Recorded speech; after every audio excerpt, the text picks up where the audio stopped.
work because we're in the thick of things. In public health, when there's a problem, media comes into contact with us and we know about it. I've also done a lot with the David Suzuki Foundation in a secondary school a few years ago. So our mandate is one having to do with public health, to define the problem from an environmental point of view and working with the public sector indicators. It's to give a picture of the situation and then make an attempt at finding solutions in order to improve the situation. And it's often thanks to political intervention from the elected officials here on the island of Montreal, but also community groups that are extremely active in Montreal. And I'll give you a few examples of these very shortly. So from that point on, so urban environment was my thing, and this has been true since 2005. I've been working in environmental health for over 25 years now. First of all, we've implemented, because we strongly believe what Monsieur Torres said, the involvement of the citizens in order to change their life environment. And we're lucky to have a network of 29 different neighborhood tables financed by ourselves, United Way, and the City of Montreal. So this neighborhood table, if you will, is the mobilization of those citizens, including organizations, community organizations, institutional, whether it be on the social, economic, or educational side of things, in order to define issues that are associated to a particular neighborhood, and then to come up with an action plan to improve our situation. I was looking at the 29 tables, the neighborhood tables, if you will, committees, and as I said, the exercise is one of mobilization. And they've come up with an action plan. What are their priorities? Because we, on the public health side of things, we work with what people submit to us. What are they experiencing as problems in the City of Montreal, for instance? First of all, housing. Don't forget the number of hours that children spend in their different homes. Many hours. Often they're unfit, and it has to be affordable. People don't have money anymore to have access to proper housing. And we're working on this supposed reduction of inequalities. A second thing that comes to the fore, also the precariousness in being able to feed oneself, no access to fresh food and produce anymore.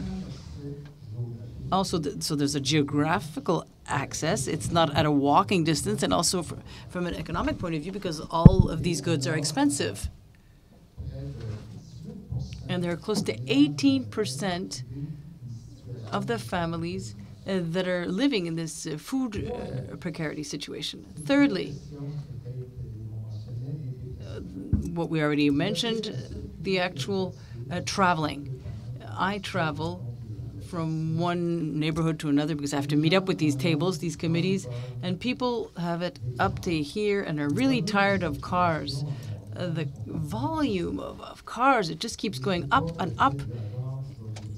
And I'm going to explain to you for each of the themes how we're trying to do something about it, because you have to have political courage to do something about things specifically. First of all, housing, again, 30%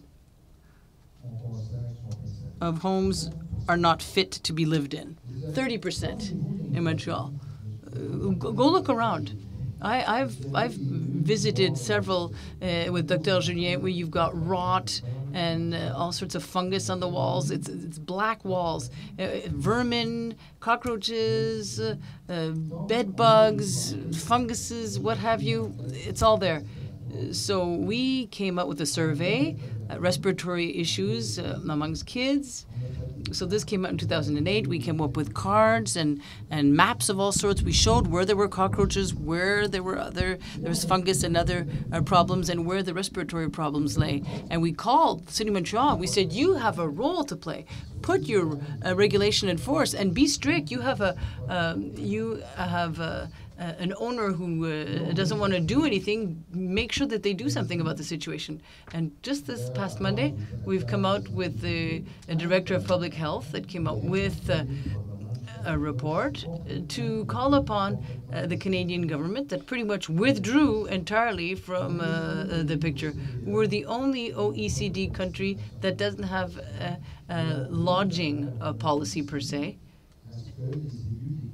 And also elected officials from the four parties, the Green Party, Liberal, Conservative, and NDP, cannot commit to increase the financing of infrastructure in housing. I'm not talking about the road infrastructure. I'm talking about housing infrastructure. We need to offer support with renovation for those houses that are not fit to be lived in anymore, and also other types of programs to make sure that lodging is affordable. There are 22,000 Montreal families that are on a waiting list for such help. And when we talk about community groups that help, we could triple the number of families, really, that are actually waiting for proper housing. So read our report on our website, and you'll read on how we're going about working on this. So second aspect, food. Housing is expensive. So where do people cut back? On the food side, which explains that insecurity. And both are intertwined, both are linked. Specifically, how can we do anything? When we worked on the mapping of where there were difficulties, we've identified all the different neighborhoods, and Lord knows there are many neighborhoods. Okay, we're also lucky to have the financing from our health minister, and we've developed a program that involves citizens as well as the community groups. It is the program for support to food accessibility.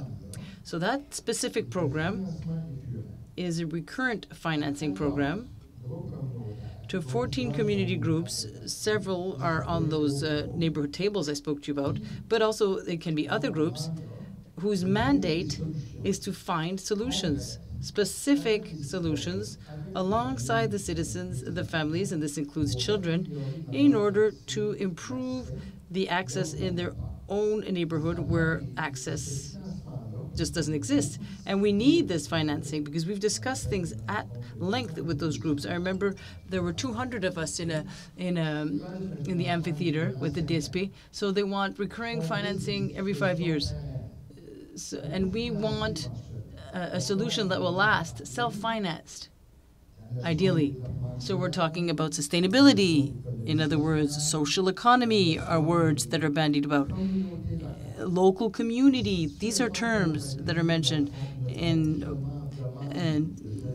poverty situations. They're not seeking for charity, but they're creating their own food system that is sustainable.